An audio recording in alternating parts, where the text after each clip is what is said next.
মধ্যপ্রাচ্যের আকাশে যুদ্ধের আগুন, বিস্ফোরণের শব্দে কেঁপে উঠছে ইরানের শহর, আর সেই অস্থিরতার মধ্যেই চলছে পবিত্র রমজানের রোজা। তবে ইরানের মুসলিমরা অন্যদের চেয়ে একটু দেরিতে রোজা ভাঙেন। কিন্তু কেন এই অপেক্ষা?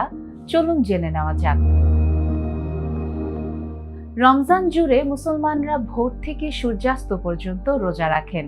সাধারণত সূর্য ডুবলেই শুরু হয় ইফতার, কিন্তু ইরানে চিত্রটা কিছুটা আলাদা। কারণ দেশটির বেশিরভাগ মানুষ শিয়া ধর্মাবলম্বী, আর শিয়া ফিকহ অনুযায়ী সূর্য ডুবলেই সঙ্গে সঙ্গে রোজা ভাঙা হয় না। তাদের বিশ্বাস, আকাশের শেষ লাল আভা মিলিয়ে গিয়ে রাত নিশ্চিত হওয়ার পরই ইফতার করা উচিত। আর সে কারণেই ইরানে অনেক মুসলিম মাগরিবের আজানের 15 থেকে 20 মিনিট পর ইফতার করেন।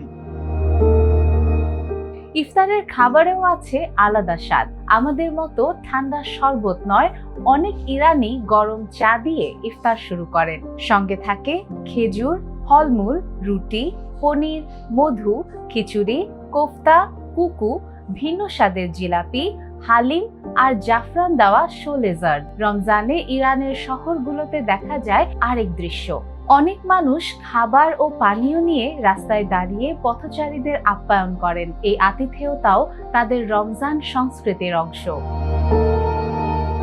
তবে এবারের রমজান আগের মতো স্বাভাবিক নয়। যুদ্ধ, হামলা আর অনিশ্চয়তায় বদলে গেছে পরিবেশ। এর সঙ্গে আছে পানির সংকটও। তেহরানের অনেক এলাকায় সাহরি ও ইফতারের জন্য আগেভাগে পানি জমিয়ে রাখতে হচ্ছে পরিবারগুলোকে।